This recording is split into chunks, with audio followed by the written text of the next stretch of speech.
ভাই আমার বাপের জন্ম কেউ হয় নাই, আমার জাত গোষ্ঠীতে কেউ হয় নাই। তাহলে এখন এই মালগুলো আসলে কার? এই যে 40 পিস ইয়াবা এগুলো কার? ইনাদেরকে জিজ্ঞেস করেন, আমি তো পাইছে তো আপনাকে সহ, গাড়ি সহ, আপনার সঙ্গী সহ। আপনার আরে সঙ্গী ভাই পাইলেই কি আমার নাকি? আপনার সঙ্গী আপনারা আপনার আজব বাজব প্রশ্ন করতেছেন কি লিগা? ইয়াবা পাইছে মানে কি আমার? ইয়াবা কার হ্যাঁ? তাহলে? গাড়ি কার? ইয়াবা আমার না, ও কিনছে, ও খাইছে। ওর নাম আমি কি? ওর নাম শুনেন একটা কথা বলি, আমি জাস্ট ওর ফ্রেন্ড, তাই বললে আমি এই পর্যন্ত আসি, থানায় পাড়া দিছি, আমি ওইখান থেকে চলে যেতে পারতাম। আমি একজন আর্টিস্ট, ওকে, আমার ডান্সার, আমার সব কিছু আছে। আপনারা কি মনে করতেছেন এতক্ষণ? আপনাদের সাথে আইসা কথা বলতেছে, আপনারা আইসা কথা বলতেছে।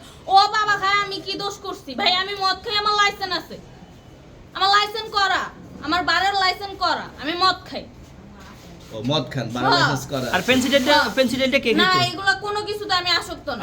আপনার সঙ্গীর নাম কি? জাস্ট আমি ট্যুর দিতে আইছি। সঙ্গীর নাম ভাই কি? ট্যুর দিতে আইসা যে আপনাদের এখানে যে এরকম মানে কেচালে ফেঁচা যাবে, আমি বারবার বলতেছি যে আমি মাদকে আসক্ত না, তবু আপনারা জোর করবো আমারে খালি ঠুসাইতাছেন ওই রাইতে থেকে। মানে কি পায়া লইছেন? ট্যুরে আসছেন কোথায়? এখানে ট্যুরে ভাই আসছেন মাইয়া কোথায়? মানুষ একলা পায়া কি পায়া লইছেন?